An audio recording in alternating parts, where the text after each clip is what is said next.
What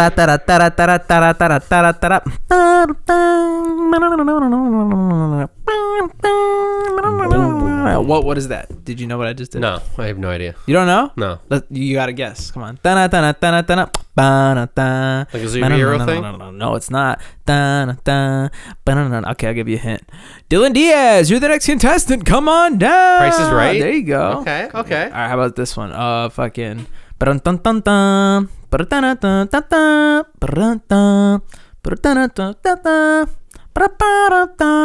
like this game at all.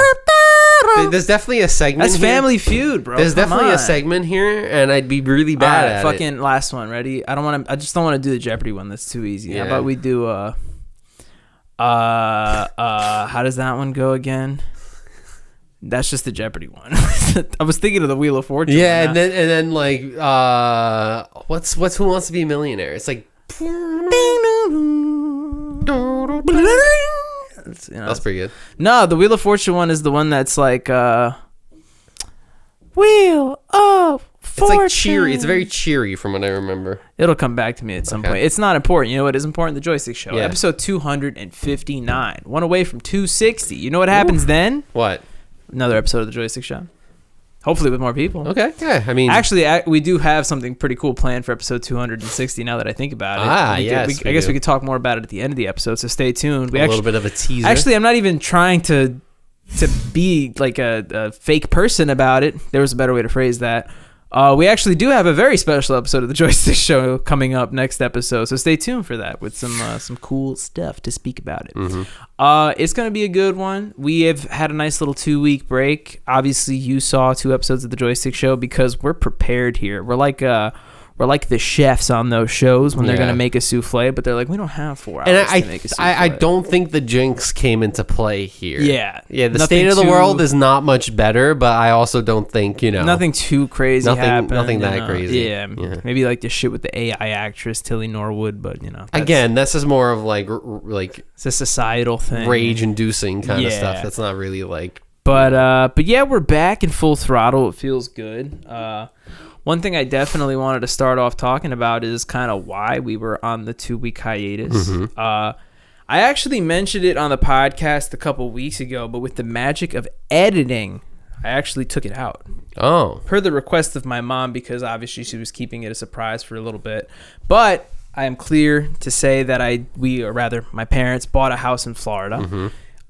We flew down last week to actually close on it, and that was part of the reason why my mom didn't want to tell anybody, was because it wasn't set in stone, despite the fact they had put an initial down payment on it, and it was in process basically. Yeah, but it's very quick. Like, they went down this July for my dad's birthday, July 31st, and they got the house last week. So very quick process.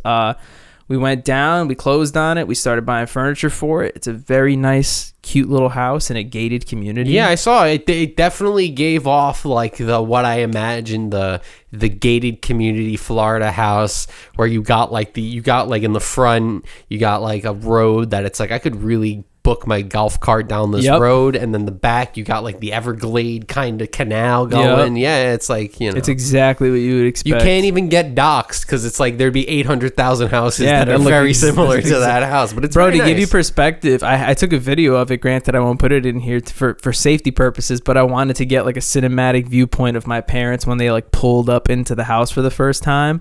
But we didn't end up doing that because we couldn't fucking find the house because they look all the exact same. Yeah, they do. So that was very interesting.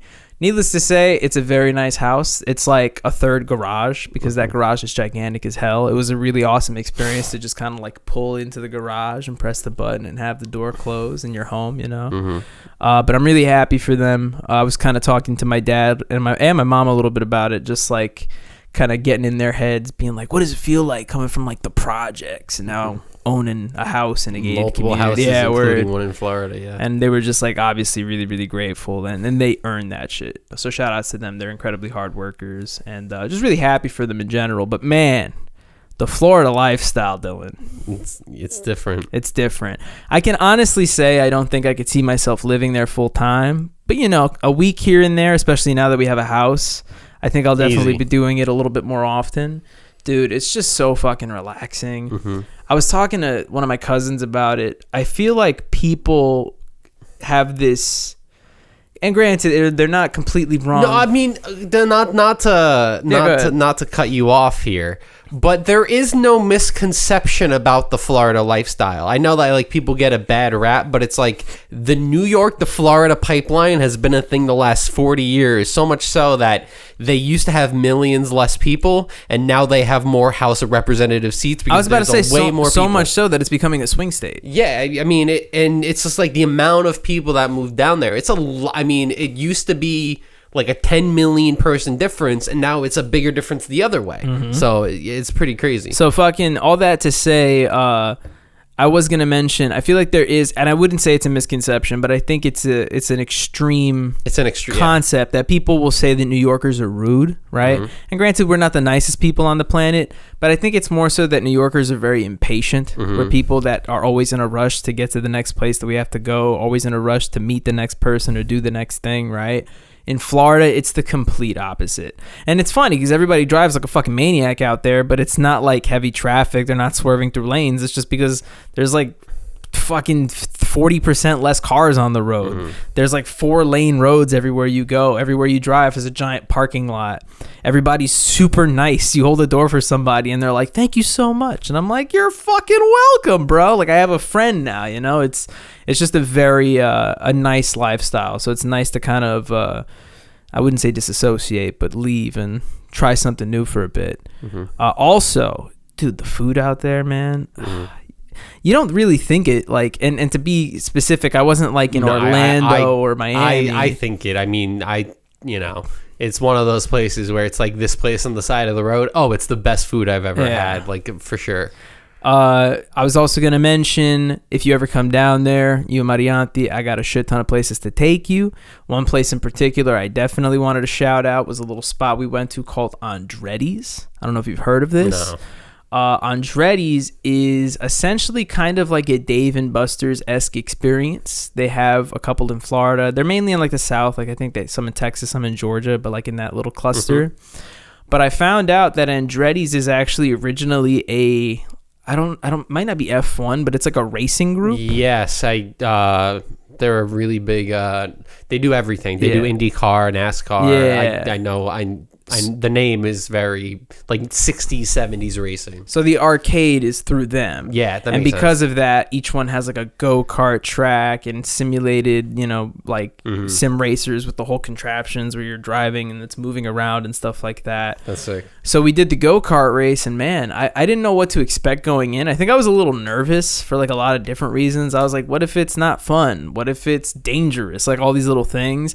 And then once you're in it, you're like, I just want to do this the entire day. Like I don't want to leave this shit. Yeah. Basically how it worked is you don't rate. Well, you're on the track with I think up to 12 other people, but you kind of go. They let you out staggered. Yeah, of course. And you're not racing each other, so to speak. You're trying to get the fastest lap time. Yeah. And at the end of the experience, they track it, and whoever has the fastest lap is like the winner. So out of 11. Your boy came in ninth, so we'll take it. Okay. The first 2 laps were definitely a little rocky because I was treating it like a real car. So around the sharp turns, I wasn't braking, but I was like slowing down. And then people were telling me like, you have to speed up. And I'm like, I don't fucking know how to do this shit. But like by lap 4, just something clicked and I was like, all right, let's whip it. And I was like full gas, just like drifting everywhere. It was a lot of fucking fun. Nice. Shout outs to Andretti's. If I have to bring anybody there, it's Jose. Oh yeah. They also Absolutely. they have mini bowling. Have you seen this? It's like the lane size is kind of the same, but the pins are smaller and the ball is smaller. I like that. The bowling ball is yay big. You can like hold it in one hand. Okay, yeah. And at first glance, we were like, whatever. But the interesting difference is in mini bowling, you get 3 turns per frame. Oh. So that's way more fun. And you can just like, since they're small, you could just like whip them shits as fast as you want. The one weird thing though is how the pin reset system works. It's not like the pins fall and then new ones replace it. Each of the pins is held on by like a fishing wire. So the ones that you knock down, all of them get like brought up, but then like the computer or whatever analyzes which ones are supposed to be down, and then they like lower back the ones that are supposed to be down. Interesting. So like between frames, the machine will just like fuck up and it'll come down with all of them, and then it'll go back and it'll just be like, and they'll like swirl around. And then I sent you the fucking picture. I wanted to talk about it here where I'm like looking at the monitor and they have all these bowling fun facts. It's like a pin weighs 3.5 pounds. They're like a 5-10 split is called the Woolworth split because it was a 5 and dime store. And I'm like, oh, that's pretty cool. And then it's like the bloodhound is the only animal whose evidence is admissible in a United States court. And I'm like, what the fuck, bro? I mean, it's true. Like, I took a couple of them. It'd be like 3 bowling fun facts and then another random one. Like, it was so fucking weird. Yeah. Where did I even put my phone? I took a picture of one. What was it? Let's see. You want to hear what the other bowling fun fact was? Yeah, I remember the bloodhound one was hysterical. It was this was bro. It wasn't even a fun fact. I'll put it here on the screen. Go ahead, say it out loud. The circus came to town. It was intense. Oh man, they added a pun joke. Yep. To the fun fact board. I am not fucking on board with that. It's not even a bowling joke, bro. It's not even a bowling joke. You're so right about that. I don't know. Also, I was paying attention to other people's like screens and stuff. Granted, I wasn't the person in charge of like the names and whatever, but I did notice that there were like other game settings. So I think they have like other versions of bowling. And there was a couple like they probably have an OG setting. There was like a couple 2 lanes down that were playing like they were bowling, but the screen had like baseball stats. So it was like bowling with baseball rules. Okay, yeah, that's probably it. Like a spares a double, something like that. So I was like, kind of cool. I probably like that. A gutter is a strikeout. Yeah, okay. I see. You know what? We gotta go check out. Guys, I'm moving to Florida. Guys, I'm moving. Oh my god, I got a neighbor. And then last thing I'll say is the price of living is just incredible. Like the one food spot I'll shout out, and it's wild because I went to like some really great actual sit down restaurants. Shout outs to Meg O'Malley's Irish Pub real quick in Melbourne, downtown Melbourne. I do want to take you there at some point, obviously because it is an Irish pub, but it's an authentic Irish pub. I believe. Yeah. So bangers and mash, all that stuff. And I had the best burger I've ever had in my life at this place. Probably better than the Chase Sapphire Lounge, if I do say so myself. Well, the Chase Sapphire Lounge didn't have cheese on it, so... God, this one had cheese. This one and had bacon cheese, on it. So, yeah. And it was a char-grilled burger, medium. So, fantastic. That's how you get it. But no, the actual place I wanted to talk about was Zaxby's. Yeah, I've heard about Zaxby's. Which is a fast food restaurant. It's not even a sit-down spot. But the first time we went, because we went twice, I had a 3-piece tender. And when you get that, it's like $12 or something. But you get the tenders, the fries, a slice of Texas toast, coleslaw, and the drink is from the Coca-Cola Freestyle machine. So it's like, it's worth $12. I'm like, I'm getting fed here. The second time, and I'm not going to lie, when I went that time, I was like, this place is better than KFC. I went the second time. Got the sandwich. I got the sandwich. For $10, comes with fries and the drink, better than Popeyes. I believe legitimately. it. It's that good. I can't say better things about them.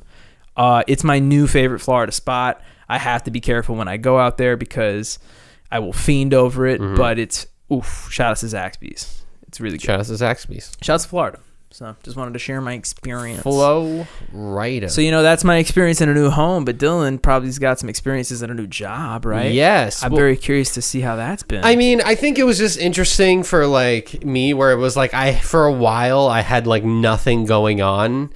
And then in a 3-week span, I went international, came back, moved out, and also got a new career. Yeah. So it was a lot at once, but yeah, I am a substitute teacher. Congratulations. Yeah, by it the is. way. I definitely belong in a school. I mean, I'm happy I'm doing this now, so I can kind of see like what subject I want to do, what year I want to do. But yeah, it's a very interesting experience. I meet a lot of nice the public school system is actually being held up by subs, and I think that's maybe the problem with the students. That's a problem. Yeah. But like today, the school I subbed for, can you guess how many subs were in the school? Like how many? Man, the sad thing is I want to guess a low number, but I'm feeling like it's not going to be a low number. 6. The number would be 7, Bobby. Shit, man. And that does not include sub-paras, which are like the para people. Damn, so even the paras are subs too? Yes, a lot of the paras are also sub-paras. Holy shit. So they're non-certified. Where are the people that are supposed to be doing these jobs? They're just like all pregnant or something? Yeah, they're just not showing up. I really don't know, but it makes sense. I mean, in the combo of people having kids, bereavement leave, vacation, it just kind of all piles up. But yeah, I mean, it's a pretty interesting, it works a lot different than it did like years ago. Like I was meeting a lot of friends. I met the coolest fucking guy who is actually a professor at Baruch. I never had him because he teaches like the upper business classes. But I met him and he just like does this shit for fun. I mean, it's because he's retired. But like he worked in finance for 20 years. Then he taught at York and Baruch and all the CUNYs. And then on the side, he does this like on the weekdays. Yeah, fuck it. And I was like, damn, this guy's the coolest dude. I wish I had him for my thing. But basically how it worked in the past was that like you had to like kind of like get good with a school and then like they would request you personally. Gotcha. But now everything is like online. Even though it's not like most of the time. I mean, I saw the little like the schedule thing you posted. I guess it's like openings, right? Like well, slots. yeah. Well, there's not really openings. So there's like like they update it at a certain time. So it's like between like 6 and 8 at night. And then also the weekends. Okay. That's when you check to see if it updates. And then also early in the morning if you don't have one. Is it like first come, first serve? Yeah. Or? Gotcha. Yeah. And then also they call people. So like if they call like 3 or 4 people and they all decline it, then it'll pop up on the board and then you can take it. Okay. But like I only have one district and about 2 or 3 subjects and I'm busy and I have a shift almost every day. Gotcha. So if I had like the other districts, which I'm waiting for, I'm working every single day. And what are the hours? Are they like regular school? Yeah, regular hours? school. You do have to wait at the end of the day. So funny enough, today from 2:20 to 2:50, we just had to make sure that the kids who go on like the school buses and get picked up got picked up. Yeah. And then like at like 2:50, we're like, yeah, we're out of here. Like so and then at the school I was at last week, I just hung out in the teacher's lounge with all the other subs. Yeah. And we just talked. But it's very interesting. I have the subject. I'm mostly math, but the school can decide to put you wherever the fuck they want. So today I did do pre-K. And fuck, man, Joey has it tough. Yeah. Joey has it real tough. These, like, you're just kind of like, all the teachers are like so like done with life. I'm like, guys, it gets better, I think. Maybe. Like, what did these kids fucking do to you? Well, I mean, to be fair, Joey even said like he's technically trying to like move up and get out of it into like a more of a leadership role. Yeah. But yeah, it's funny because I don't think pre-K teaching, or rather, I guess more specifically, like early development teaching is like a lifelong career. That's kind of, and it's also like it's almost psychology. You know what I mean? Yeah. You're like teaching them like habitual stuff. And it's like, it's so early in the year that the kids don't even know what the fuck's going on. Mm-hmm. And it's going to take, like, I have to ask Joey, is it like, how long does it take? Is it like November, or did they just not know that it's like, oh, this is school and I'm going to be here every fucking day? Mm-hmm. But yeah, I think I'm middle school or high school. I think that's like my sweet spot where it's like I can use bigger words and shit. You can actually communicate. Yeah, you just got to lay the law down early on. You got to get past the 6, 7 shit. Yeah. Have they hit that with you yet? Absolutely. But the thing is I know all the memes. Gotcha. So like all the time I'll be like, guys, I want the teacher to come in tomorrow and just pop off, you know, and they're all like, yeah, and I'm like, guys, I need you to lock in. Yeah, right and now. It's like, who do you think came up with Bombadillo Crocodillo? It's like me. I came up. People my age came up with it, and then you guys spread that. It's like, shit. yo, if your students knew about your 3 high school meme pages, bro, I told them, I was like, you guys know that like we made all the memes, and then you guys. You're like, it. kids, sit down. It's time to learn about Army Maives. All right. No. Again, I get blacklisted. But what really set me up for failure, and I do have to shout out the orientation program that you have to do to like get in. Always. Well, not even that, but like the pre-stuff I had to do, where it was like all the workshops, and I had to like log onto that Zoom. Yep. Everything they said was incorrect. Like, they could have not fed me and all of the new substitutes wrong info. So basically how it works is I get interviewed with like a school, and they like sponsor you, basically. Like, they put you in to like put in a good word. Sounds like some Hunger Games shit. I'm not even able to work at that school. Okay. But at the orientation, they told me I had to do 20 days at that school. So it's like you don't even... Yeah, so it's like I won't even communicate with them ever. They just kind of put in a good word for me. And then all of the just basic stuff that they said, like how you get paid, how you do this, how you do that, all wrong. All incorrect info. So we're really just winging it. But I mean, like, I already kind of like almost got a job. Like the school I was working at last week, they were like asking me, like, are you certified? Like, you're really good. And I'm like, no, but I'm like, I'm going to be in school. And they're like, let us know. Like, we need people. So it's kind of crazy what happens when you cut funding to the Department of Education. Yeah, it's kind of like you need a bunch of fucking teachers. And yeah, I don't know. I mean, I've been teaching math and doing well, so it's like I can only imagine if I get like history or like high school finance or something. It's over. Yeah, it's over, bro. You guys are actually learning. And for the last thing, someone's dropping the ball. I said this before, but like someone is not pulling their weight. Yeah. I think maybe everyone is a collective. It's definitely the parents because like everything's accommodating the parents, right? But I really want to see like what like, because I've only really done middle school and high school.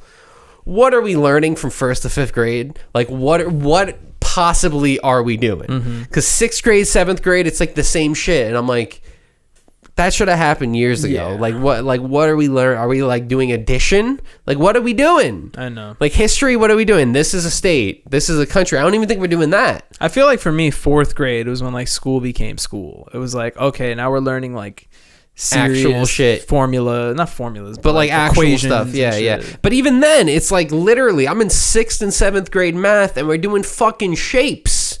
We're doing shapes, guys. That's insane. Like a triangle and like base times height. And they're like, oh, why do you have to divide it by 2? And I'm like, first, that's the fucking formula. Second, and I was like, I blew that. I was like, guys, if you draw a fucking rectangle, you cut it in half. It's 2 fucking triangles. Crazy.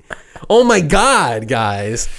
That's insane. Yeah. That's actually fucking and I'm like, scary. And I understand it's October, but like, I'm afraid we're in November and we're just on rectangles. I'm like really scared for that. Well, at least we have someone we can blame.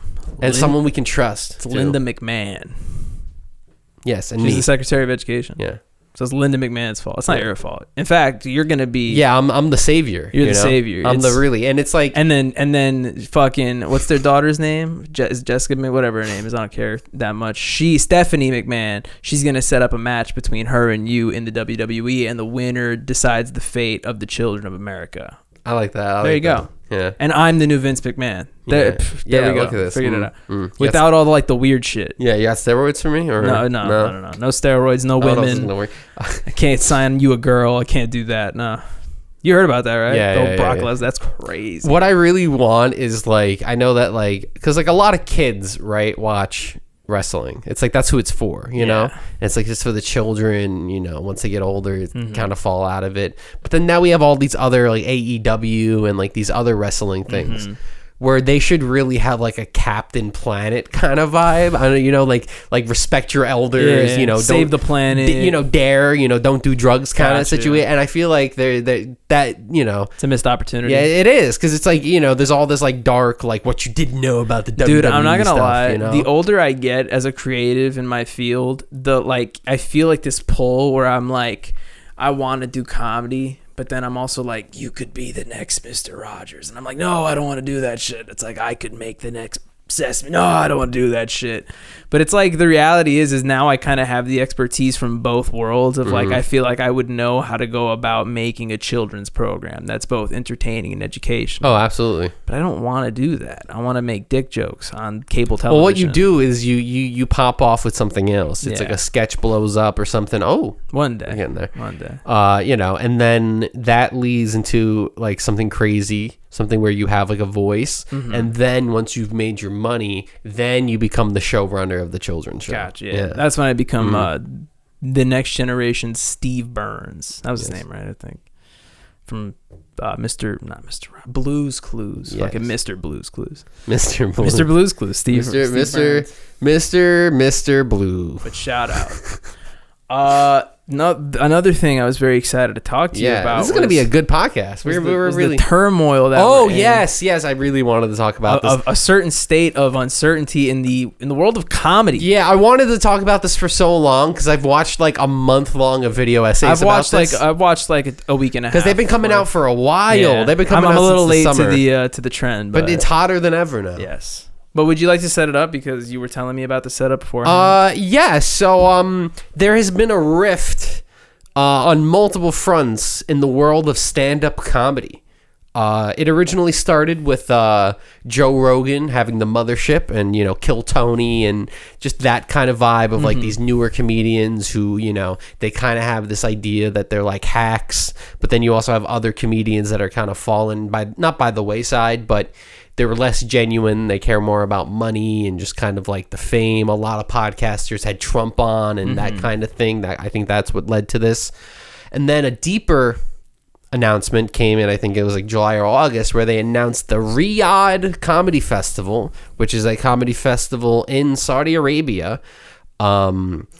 You might think, oh, why is that bad? I mean, it's just a country in the Middle East, but there are some ethical concerns, very obvious stuff. They still have slavery, there's serious for considering, especially in the times currently where a lot of comedians were outspoken about free speech and the lack of censorship in a country like Saudi Arabia that is heavily influenced. And they had a whole booklet of stuff that you can't say. And then when they came out for the list of this comedy festival, the biggest fucking it was name. The most stacked. Pete Davidson, Jimmy Carr, just like Dave Chappelle, Bill Burr, like the biggest they got comedians. Louis C.K. Yeah, like come on. Yeah, they got a lot of people, and and of course I know you have your opinions about this, where it's like I kind of I'm sure you fall this way, where it's like I fall somewhere in the middle, where it's like I don't think it is a total. Like you fucked up your image and it's like a huge like you don't have a moral code or anything like that, but at the same time it's like you are very clearly choosing the money, you want to hear my take on this one specifically, because we're gonna agree, I'm sure. My take on this one specifically is if you're a comedian, it doesn't really matter what state you're in, like financially or even like virality, like how much people know you, right? Like if you're getting that check and you're traveling there to get that purse, that's fine. Like I'm not really gonna riff on anybody doing what they have to do as long as they're not harming anybody, right? And sure, of the ethical concerns, I get it. It's kind of crazy, but I would kind of put this in the same boat of people who like don't buy certain eggs at the supermarket. You know what I mean? It's like it's just eggs, it's just jokes, right? Yeah. But that being said, I do have a fonder respect for the ant crawling on the table, but also for comedians who are just very honest and blunt about it, right? So if you're a comedian who is going to that festival, but you're like, like they gave me a stupid amount of money, and that I have oddly more respect for you than a comedian who's going to do it and then pretend like it's not like not a scandal, but just pretend like it's not taboo, I guess. So that's kind of where I fall on it, but it's also very interesting to see a lot of other comedians speak out, not against it, but also just kind of like I said, point out the hypocrisy of some of it. So that is pretty cool. But if I'm being honest, I'm kind of more these days I've been more into this whole like Austin sphere of comedy. Absolutely. What's been going down at the mothership. I teased at that. But it's really hitting a fan because like for months I've been watching like these video essays of just like comedians like, oh, this happened and that happened, and just time and time again of comedians coming out and being like, that's not a good situation. Not only is Austin not a nice place, but it's like, why is that the center? It's like it's creating kind of like this echo chamber of like what you hear. It's just a bunch of yes men, or it's like you have to buy in, you have to be well, in, like that to give the the backstory, long story short, Joe Rogan moved his podcast from LA to Texas at some point. I think it was after he got the Spotify deal, or more specifically to Austin. He opened up the comedy Mothership, which is his private comedy club in Austin, which people joke about it all the time, but apparently his security detail is made up of ex-Navy SEALs, and he's very territorial. Oh, it's that. Yeah, it's like it literally is like you have to get through a wave. Of he has people lock up your cell phone. He's very specific about the parts of the club people are able to access and stuff like that. And to further that, then you even have like Kill Tony, who moved the show from LA to Austin and now performs Kill Tony on a weekly basis at the mothership. Yeah, right? millions of views every week. Yeah. So yeah, like you said, it spawned like this kind of, not just this wave of yes men who are almost like too afraid to speak out against what's been happening at the Austin in the Austin comedy scene, but you're also just having this weird kind of hub for comedy that isn't as funny as much as it's like shock inducing. It's just meant to kind of catch your attention by saying outwardly shocking things, whether then, it's slurs or crazy opinions, right? And the last thing, or not the last thing, but where I wanted to get through with this, and I kind of teased it to you upstairs, is I was trying to figure out like when it's appropriate, if ever, right, for the shock humor or for like the, you know, that kind of that vibe, right? And I feel like the one person who I can without a doubt say does it so often but also so frequently without like remorse would be Nick Mullen. Yeah. But the way that Nick does it is either in a really intelligent way or in an ironic way, where even though he's saying these crazy opinions or these ideas, he's saying them in the cadence or the idea that like it's stupid mocking. It's like a mocking tone. It's like, oh, you're saying I can't just go to the store and say boop, like, you know what I mean? It's like, yeah, you can. Like, he knows it's very like mocking, especially with the old timey old school stuff. It was very much like egging people on and kind of like this. There was a meta version of it where it was like, it wasn't just, oh, I'm saying something offensive. Exactly. Whereas with some of the Austin people, you're like, oh, they're just trying to be offensive. They're outwardly being racist. They're seeing what they can get away with. Yeah. Which is not the point. The whole point is freedom to say what you want and having those, you know, and, you know, you're allowed to push boundaries. Yeah. But you're just fucking stepping over the boundary and staying there. It's like, it's, you know. So you have like, it's funny, you have comedians on like the Austin side, people like, or rather the Rogan side, people like Rogan, of course, Tony Hinchcliffe, Bert, Tom, that kind of shit. And then you had people that kind of got sucked in to it and then immediately backed out. Because like Tim Dillon, Shane Gillis, these guys were in the pocket. Like, we want you every week. We want you performing. And in Shane's case, he's outwardly spoken against it on stage, where he's said like, I don't get what's funny about like these trans jokes and stuff like that. And then you have him, and then you have Tim Dillon, who like is kind of separating himself from that, and he's definitely in that New York scene. Absolutely. And it's not like a New York versus Austin thing, but it's just kind of like comedians versus other comedians. But it is nice to see a lot of like the New Yorker ones, like kind of like Sam Morril, Mark Norman, Dan Soder. I mean, even like Mark Maron and like kind of like the intellectual ones, Bill Burr, kind of like attacking them. Yeah. Not a New York representative, but Bobby Lee. Yeah. Oh yeah. Bobby Lee and Andrew, like they literally have been going off on it for a while. They don't stand for that shit, and it's true. It's like if you're gonna say that outwardly shit, make it funny. That's the whole point of the job. It's not. We don't punch down. We're supposed to punch up. So that's kind of the and also just to end it on this note, right? Like, we kind of had this idea of like, I don't know, a lot of comedians just kind of saw themselves as like more than that for a while. And it's like, you're allowed to have an act like that's like intelligent, you know, you're allowed to have, you know, someone like Bo Burnham who like will add live action and music and kind of like this like deeper existentialism in there, right? You're allowed to do that. You're allowed to be deep as a comedian. But it's like, it's also not your role to like have politicians on your podcast or like have, you know, there are certain things that like, you know, it's not your responsibility. Because then once you start doing that, the lines kind of get blurred, and then you end up with a situation where it's like the guys who use Bill Burr to be racist and sexist, and it's like that was the whole point, was to not be that. And it's like funny, it's like how much ridiculous, and then it becomes really quickly like how much of your material is humor and how much of it is your actual opinion, how much of it is what you actually feel. And then you have like the old school guys like Richard Pryor and George Carlin, where they present, or even Chappelle, where they present it as an opinion, but you know the whole time it's a bit, and there's punchline after punchline after punchline coming, but you know for the most part it's like they're doing a bit. You know, it's not, you know, they're not really trying to make a statement, because then also that statement's probably going to be bigoted, but you know. But comedy, happy we talked about it. Yeah, it's been on the back of my brain for a bit, and I'm sure we'll get to a good place. Like you said, I'm happy to see that the New York comedians are standing true and keeping it alive.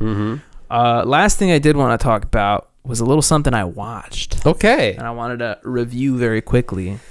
I ended up watching Marvel's newest project. Okay. They just released it on Disney Plus last week, and that was Marvel Zombies. It's a 4-episode. I know nothing about this. Yeah, it's I know you talked about it in chat once or twice, event. but like I did not. I won't spoil anything because it's still relatively new. It's the Halloween season, so I figure people might still be a little early to watching it. But it's essentially kind of a spin-off to Marvel's What If series, which was another animated series they made where, as the title suggests, kind of had a lot of what if storylines. Some of them were like, what if instead of Peter Quill, Star-Lord, getting picked up on Earth, what if it was T'Challa? And what if Star-Lord was actually Black Panther? Stuff like that.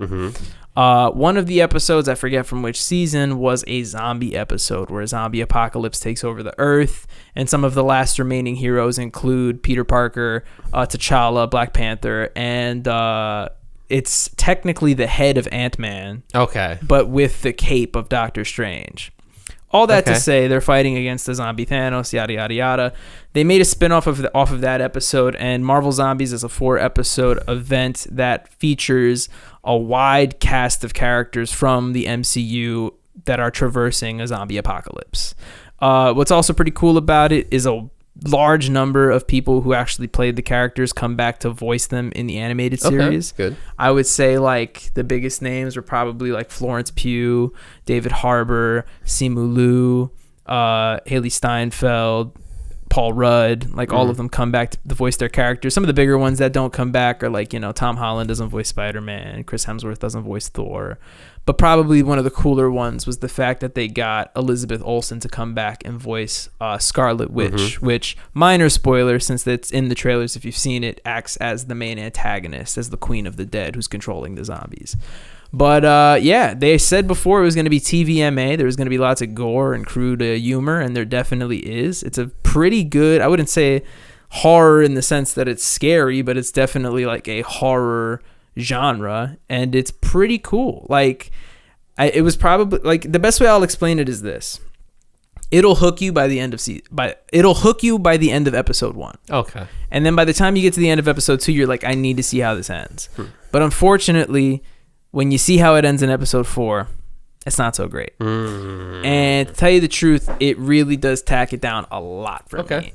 And the reason is because they decided to end Marvel Zombies with a cliffhanger. And I wasn't too happy about that. And I used a lot of today trying to figure out what it was specifically that I didn't like about this cliffhanger. And I think what it is from a writing perspective, if you're going to leave something off on a cliffhanger, I think you want to leave the audience with more answers than questions, you know? I think you want them to kind of be like, what was that? But that should really just be it. You should have everything you needed to know from the movie or the series you watched answered. Yeah. In this case, there's way too many questions. There's not enough resolution at all. To give you perspective without spoiling stuff, it's like at the very end, there's this like I'm talking like 2 minutes before the end of the entire series. There's this gigantic climax, and then like a white explosion, and then it like snaps to like something happens where, again, I'm trying not to spoil it, but like they're in a completely new realm or a completely new universe, so to speak. But then at the end of that little 2-minute sequence, they tease that like something isn't right, and then it just ends. And it's like, that's not enough. That's not enough. We don't even get like the full motive for why Wanda's so it's a little lazy for sure. I was like, man, that really does suck. I hold hope that they're gonna. I mean, I already looked into it. They are planning to kind of continue it with a sequel at some point, or with a wrap up at some point. But for that reason, I gotta be honest and say that it's a 7 out of 10, and it really is because of that ending. Like the first 2 episodes in specific were fire. If that would have continued to trend, it was very easily going to be a 9 out of 10. But yeah, one thing I will say is I was really happy with how they handle kind of that whole zombie apocalypse situation in terms of like characters can die at any moment. Like nobody's safe in this show. Like, I mean that's to be expected. Yeah, like Walking Dead type shit. It was kind of cool to see that adapted into the MCU. And also on that note, I never really thought of it, but the idea of a zombie apocalypse in the Marvel universe is actually pretty cool. So it was kind of dope to see some of the stuff they incorporated into it. And also, not to nerd out, a lot of it felt like a precursor to Secret Wars, which is going to be the next big Avengers kind of event that's coming up in 2027. But all that to say, it started really good but ended really poorly in my opinion, and I gotta give it a 7 out of 10. That's my take on Zarval Mombies, but what can I say? You know what I can say? What? It's time to review some music. It's time to review some fucking music. It's time for the jam and the yam. The hill. Yeah. All right. I don't have Signal, but that's okay. We'll still pull it up anyway. Dude, can I shout out a song? Yeah. Do you remember Ayo Technology by 50 Cent and Justin Timberlake? Ayo, I'm tired of using technology. holy shit. Right? That is like... I heard it in Florida. That's like such a weird... That's like such a weird throwback because it's like a forgotten one. It's like stuck back here. Yeah. My actual jam of the week is going to go to an artist that I've actually been a fan of in recency and someone whose career I've inadvertently been following for a very long time, and that's Leon Thomas. Yes. With the song Just How You Are. Pretty good song. It's a single he released. It's very funky, and I like that. I feel like his last album was R&B heavy, and while he still has the R&B cadence, it's a little more funky now. Yeah. Faster drums. Your boy Bobby likes that faster BPM, so it's a jam. Nice. I really like whenever you say his name because I know him as Andre. Yeah, Andre from Victorious, which also Teacher from Victorious is on Lost. So Psychowitz? Yep. Psychowitz is a crazy scientist. It's so good. Perfect. Yeah. Typecast. But whenever you say his name, I think of Leon Bridges, who's like the folk guy. It always throws me off. My yam of the week is a band I heard about years ago, but I just started listening to them again. It's Cheem with the song Gorilla Glue.